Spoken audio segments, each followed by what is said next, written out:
You ever look back and realize the worst day of your life didn't start with thunder or some dramatic explosion? It started with a smile, a charming, innocent little smile attached to a woman who would eventually set your finances, dignity, and sense of reality on fire? Yeah, that was me. My name's Ethan, and this is how I met Vanessa, the woman who turned my life into an unpaid internship in delusion. It was a Thursday night, corporate mixer. Free drinks, overpriced suits, and small talk so forced you'd think we were auditioning for hostage videos. I was 28, solid job, solid savings, solid plan for early retirement. Basically the kind of guy your mom wants you to bring home, but your TikTok algorithm would swipe past. Vanessa walked in like she owned the air in the room, not just pretty, strategically pretty. Like someone who knew the exact angle to stand in front of lighting and always got free drinks before the waiter even asked for her order. Heads turned, conversations paused, glasses were subtly lifted for better viewing. She approached me like I was already the punchline to a joke she hadn't told yet. "Is that a Hamilton?" she asked, brushing her fingers over my wrist. Casual touch, like a cat pawing at something it already knows it owns. "Yeah," I said, caught somewhere between impressed and confused. "Got it after my last promotion." She grinned, a perfect flash of white teeth. "I like nice things," she said. "Real nice things. Just haven't found the budget to match my taste. Yet." That yet? That was the whole story right there. Wrapped in silk and sprinkled with flirtation. She wasn't warning me, she was announcing the terms of our contract, and I was too busy staring at her dimples to read the fine print. We talked for 15 minutes. Correction. She talked. I nodded like a trained golden retriever. She knew about watches, cars, rooftop bars I'd never heard of, and casually mentioned she'd just outgrown her last relationship. I didn't realize until much later that outgrown meant he stopped paying for her Uber Lux. By the end of the night, she had my number. By the end of the weekend, she had my calendar. Our first date? An upscale restaurant downtown where the menu doesn't have prices and the waiter looks at you like you shouldn't ask. She ordered oysters. I ordered a beer and mild panic. When the check came, she didn't even flinch. No pretend reach, no hesitation. Just leaned back and said, "I love a man who knows how to treat a woman." I laughed. Of course I did. I thought it was cute. It wasn't cute. It was foreshadowing. About 6 weeks in, Vanessa hit me with the classic, "Hey, so, my lease is ending, and my roommate, total psychopath, like yelling at the mirror level crazy." I blinked. "Okay, so you're looking for a new place?" She tilted her head. That head tilt, man, it should have come with a disclaimer. "Well, yeah. I mean, eventually. But finding something safe and, clean, takes time. I was wondering if maybe I could crash with you, just for a few weeks. Promise I'll be out before you even notice I'm here." She showed up 2 days later with 5 suitcases, a makeup mirror that had more buttons than my microwave, and exactly 0 plans to crash. It wasn't even a sneak attack, it was an occupation. At first, it felt kind of domestic, cute even.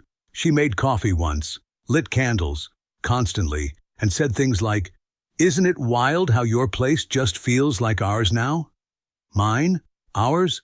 Lady, your name's not even on the Wi-Fi, but I let it slide. You know why? Because I was already falling for her. Or rather, falling for the version of her that I thought I'd met at that mixer. The charming, witty, I have taste but no budget yet Vanessa. By month 2, she had taken over everything. My closet, colonized. My bathroom, turned into a Sephora crime scene. Even my fridge, once a sacred land of leftovers and beer, was now full of overpriced oat milk and yogurt with French labels I couldn't pronounce. And the lease still had just one name on it, mine. Because, as she put it, why complicate things with paperwork? We're not married or anything. It's just easier this way. Easier. Right. Like carrying a piano up a hill. My friend started noticing the change before I did. Chris pulled me aside one night and said, "Dude, she grilled me about your salary. She asked what bracket you were in and if bonuses were taxed differently. I laughed nervously. She's just curious about finance stuff. She also asked how much your life insurance was. Okay, that's a little weird. What I didn't tell him was that Vanessa had recently asked me why I still had female coworkers' numbers in my phone. Not flirty messages, not late-night calls, just names. Coworkers.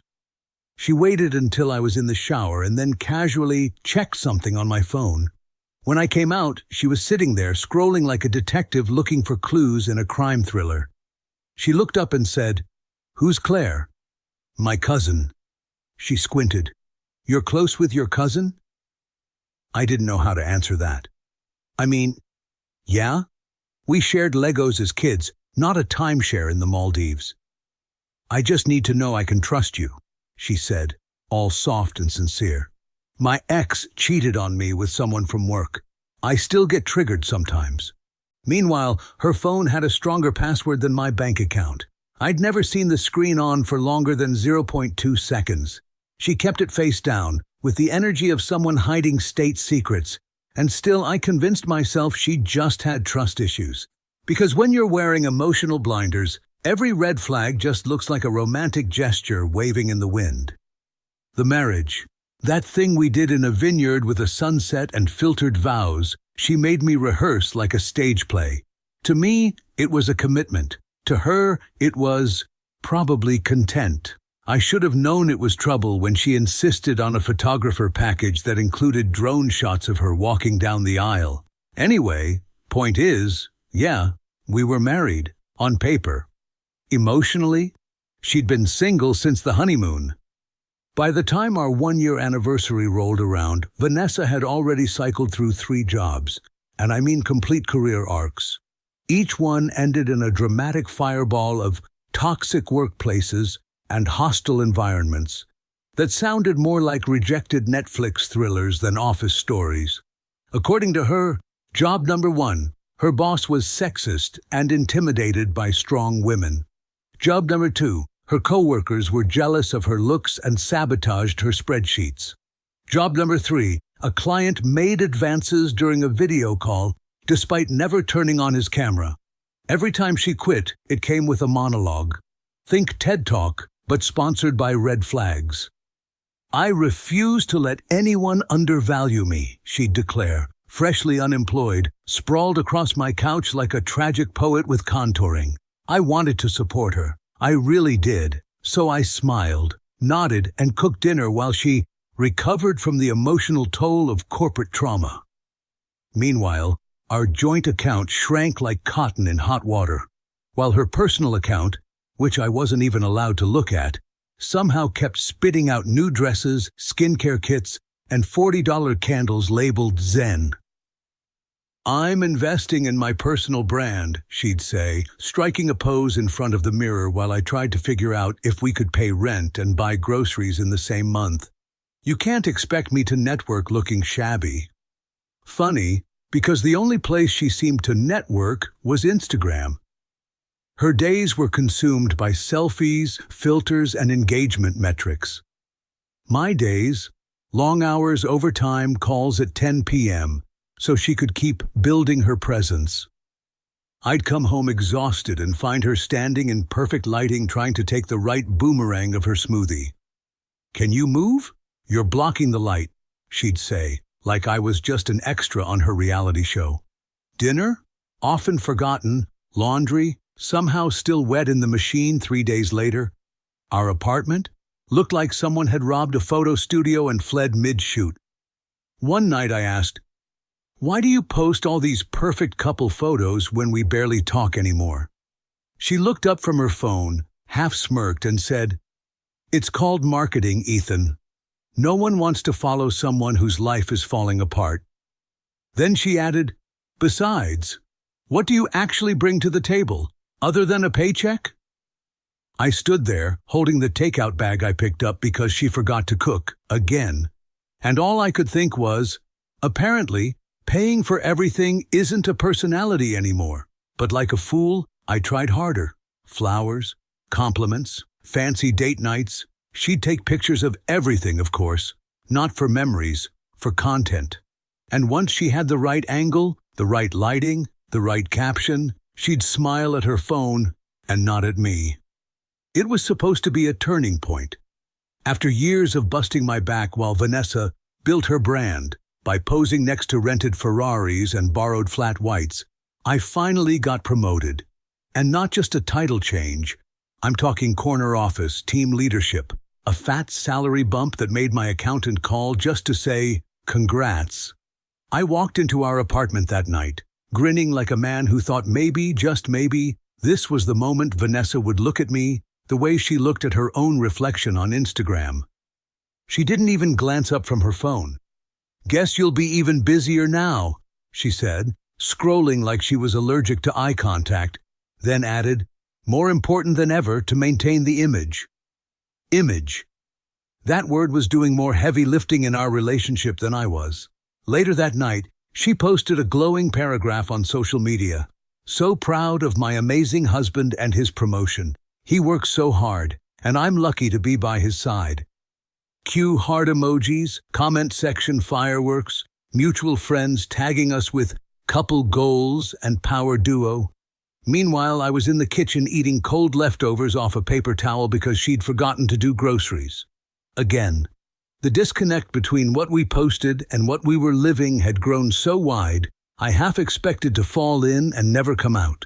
Still, like the good little provider I was trained to be, I kept pushing forward.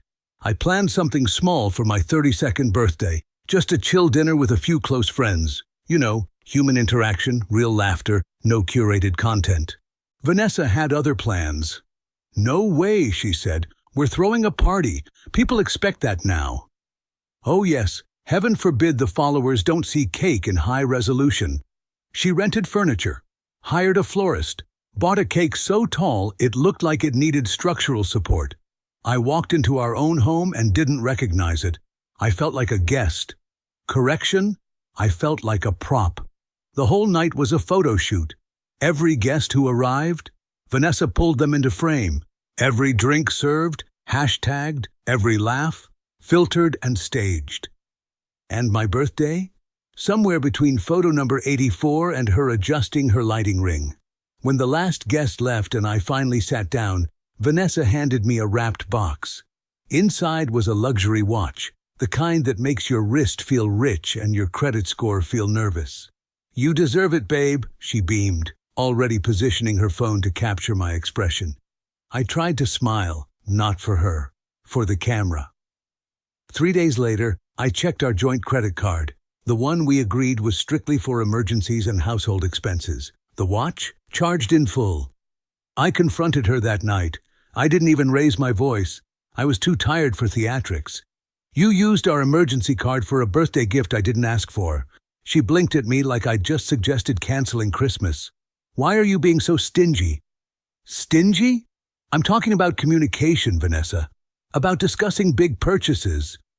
"We're married, Ethan," she snapped. "What's yours is mine. Isn't that how it works?" I stared at her for a second, then said quietly, "Funny.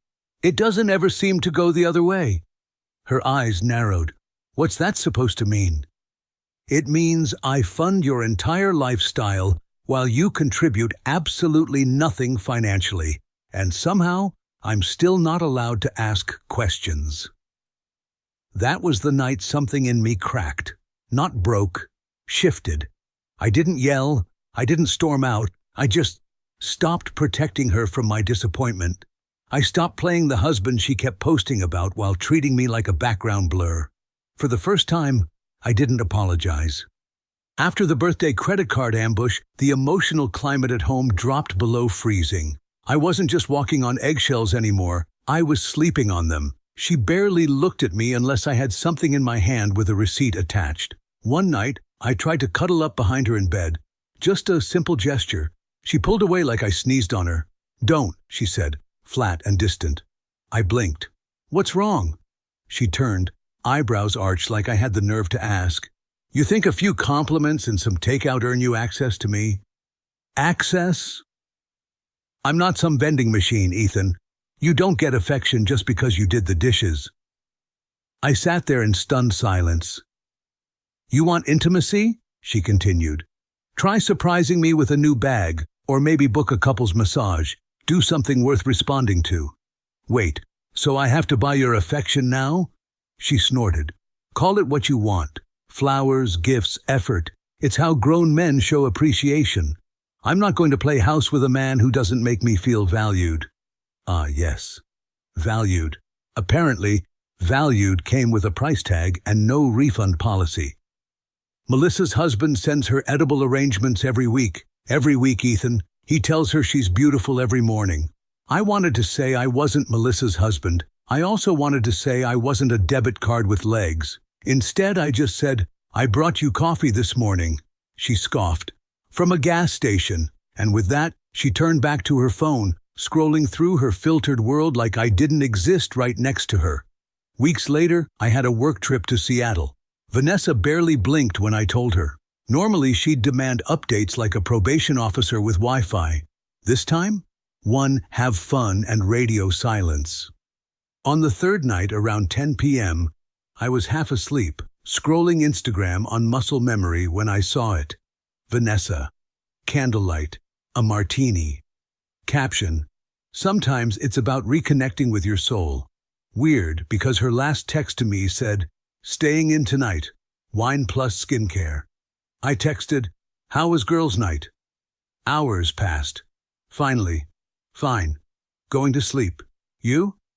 I didn't reply, because I was too busy looking at a group photo, posted by someone she knew, at a rooftop bar downtown. And there she was, sitting next to some guy in a fitted shirt and smug smile. Her body leaned in toward his like gravity had made its choice. I didn't scream. I didn't rage. I just stared at the screen and realized I was broke in a relationship I was funding. When I got back from Seattle, I didn't confront her, not yet. I needed more than a cocktail photo and gut instinct. I needed evidence, something undeniable, something laminated in courtroom energy. So while Vanessa was off networking, read, mysteriously unavailable between 1 and 4 p.m. on weekdays, I became the husband she always feared. Quiet, calm, and paying attention. First stop, our bank statements. I told myself I was just checking the usual stuff, rent, bills, groceries. But within 10 minutes, I was digging through line items like a forensic accountant on his final case before retirement. That's when I saw it. A series of hotel charges scattered through the past 6 months. All local. Girls' trip flights that matched no photos and no mentions from her friends. Lingerie receipts, fancy stuff, which, shocker, I had never seen. At least, not in our house. Then came the real punch. A transfer from our joint investment account to a foreign bank. Not once, multiple times. And the best part? The account was under her name, but listed me as the authorized user. She was laundering our savings through my name like it was some kind of twisted retirement joke. I took a deep breath. Then I did something I hadn't done in months. I called Chris, my best friend, the one who had politely avoided talking about Vanessa for at least a year. He picked up on the second ring. Hey man, everything good? I didn't even greet him. Has Vanessa been seeing someone else? Silence. Long enough that I thought he'd hung up. Then, Ethan. That's a yes or no question, Chris. I didn't know how to tell you. Honestly, I figured you knew. Knew what? Last year, at the company Christmas party, you were stuck in that Denver snowstorm, remember? Yeah. She was all over that marketing guy, the tall one with the Porsche, Jason or Jared or something. People assumed, she made it sound like you two were having issues, like you were working through things, like you had an understanding. My stomach turned. So she told everyone we had an open marriage now? Not exactly, she was vague, but suggestive enough. I'm sorry, man, I should have said something. Yeah, he should have. But honestly, I wasn't even mad. I was just tired. Tired of being the last person to realize his life was a lie. The next day, I told Vanessa I was working late. She left the house around noon in full makeup and what I call her date outfit. but she swore was her client meeting uniform. I waited 30 minutes, then came home, and while she was out reconnecting with her soul at the same hotel I'd seen on 3 different statements, I did what I should have done years ago. I went through everything. Drawer by drawer, folder by folder, I found 2 secret credit cards in her name with authorized user cards in mine, a laptop I'd never seen before, logged into a separate email, dozens of cash withdrawals from our joint savings I couldn't trace, and a folder titled Just in Case, full of curated screenshots of our texts, framed in ways that made me look like a controlling jerk. But nothing topped the emails I recovered from our cloud. Messages between her and her best friend detailing a divorce strategy. An actual plan, written out, step by step. Start documenting things now. Make him look jealous and emotionally unstable. Withdraw little bits at a time. Don't trigger his suspicion. Keep him affectionate. You'll need screen-friendly moments later. Wait until the bonus clears, then file. And there it was. I wasn't just being used. I was being harvested. The front door opened right on schedule, 7:06 p.m. Vanessa strutted in like a model returning from a photo shoot. High heels, perfect makeup, and that usual scent of department store perfume and casual betrayal. She stopped when she saw me. I wasn't supposed to be home yet. I wasn't supposed to be sitting at the kitchen table. And I definitely wasn't supposed to be this quiet. "Oh," she said, blinking like I was a glitch in her schedule. "Didn't you say you were working late?" "Nope," I said, calm, flat. Plans changed. She glanced at her phone, adjusted her bag strap, then tried to brush past me toward the hallway. I didn't move. "So, how was the networking event?" She froze for half a beat, then looked at me over her shoulder. "You know, standard. Coffee, business cards, boring people in blazers. I told you about it last week." "You didn't." "Yes, I did." "You didn't. And your phone's location history says you were at the West Side Hotel from 1 to 4. Now she turned fully around. Eyebrows up. Voice sharp. "Wait, are you tracking me now?" I leaned back in the chair, folded my arms. "No need. You checked in publicly. Instagram, remember?" Her face tightened. That fake calm expression, the one she used on waiters when they brought the wrong wine. "Okay, Ethan. I met a potential client for drinks. Big deal. Why are you acting like I robbed a bank?" "No, you just slowly emptied one." That hit. But instead of denying anything, she did what Vanessa always did. She pivoted. Voice rising, arms flailing. "You are obsessed, Ethan. You go through my things, track my movements, accuse me of cheating because I had a drink with someone? That's emotional abuse." "No," I said. "Emotional abuse is pretending to love someone while plotting how to drain them dry." And just like that, the theatrics ended. No more panic. No more fake tears. She dropped the act and sat across from me, arms folded, cold, controlled. "You think because you pay for things, I owe you something?" I looked at her for a long second. "I think loyalty isn't a purchase. But clearly for you, everything has a price." She gave a slow, sarcastic clap. "Finally, you get it." And then came the speech. Oh, she'd been saving this one. "You want the truth? You bore me. You don't challenge me. You don't inspire me. You're just consistent. And that's not a compliment." She leaned forward, voice low and slicing. "You don't earn me anymore, Ethan. Not my time, not my attention, and definitely not my body. You used to back when you were interesting, back when you tried." I sat still, let her finish. "Everything's a trade.